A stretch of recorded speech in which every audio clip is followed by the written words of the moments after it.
আমরা শুধু আমাদের পক্ষ থেকে শুধু সমস্ত রাজনৈতিক দল নয়, শিলিগুড়ির নাগরিক সমাজের কাছে আমরা আবেদন জানাচ্ছি, আপনারা রাস্তায় নামুন এবং এদের শাস্তি দাবি করুন।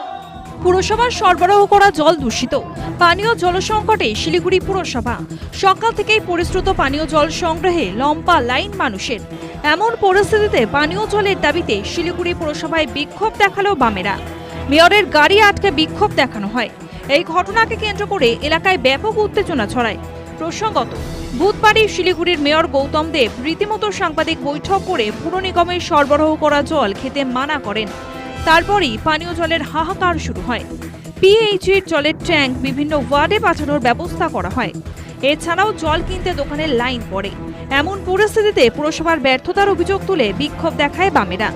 রীতিমতো রাস্তায় বসে বিক্ষোভ করেন নেতা কর্মীরা। মেয়রকে দেখে চোর চোর স্লোগান দেন।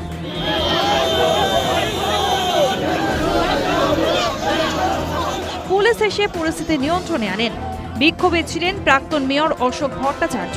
তিনি জানান, সঙ্গত কারণেই মানুষ এখানে বিক্ষোভ দেখাচ্ছেন, কেউ রাজনীতি করতে আসেনি।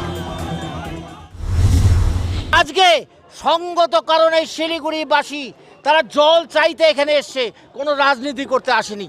এবং এই বিক্ষোভটা সঙ্গত, মানুষকে কিভাবে আশ্বাসন দিয়ে বিষাক্ত জল পান করিয়েছে, তাহলে বিষাক্ত জল পান করাবার জন্যে এটা সম্পূর্ণভাবে শাস্তিযোগ্য একটা অপরাধ। এই শাস্তিযোগ্য অপরাধ যারা করেছে, কেন তাদের বিরুদ্ধে এফআইআর হবে না? এই এফআইআর করতে হবে এবং তাদেরকে গ্রেপ্তার করতে হবে। বামেদের এই মিছিলের তীব্র নিন্দা করেছেন মেয়র গৌতম দেব। তিনি জানান, একদল মানুষ নোংরা রাজনীতির খেলায় মেতেছেন, মানুষের বিচার করবে। পাশাপাশি তিনি জল সরবরাহ করার সমস্ত ব্যবস্থা হয়েছে বলেই জানান।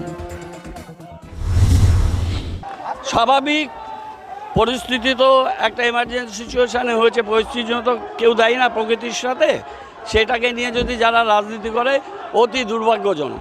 তারা করতে পারে, আমরা মানুষের সাথে থেকে মানুষের এই অসুবিধাকে আমরা অ্যাড্রেস করব এবং সেটা করার জন্য রাস্তায় আছি।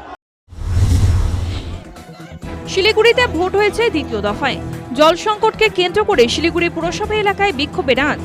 শিলিগুড়িতে ভোটের আগে হলে এই ইস্যু নিয়ে তৃণমূলকে অস্বস্তিতে পড়তে হতো, এমনটাই মনে করছেন রাজনৈতিক বিশেষজ্ঞরা। News time.